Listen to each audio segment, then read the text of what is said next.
люди, допустим, пытаются исправить, а никак не могут исправиться. Вроде и укоряют себя, и все делают, но исправления не происходит. А почему? Потому что они видят, что через человека, говорят, это мне враг. Через человека там какие-то дела не делает, там нехорошие.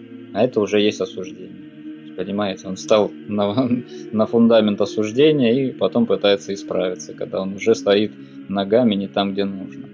А вот нам надо, как Боженька ноги умывал ученика, нужно ногами встать на том месте, которое будет правильное устроение. А правильное устроение – это бегать смущение.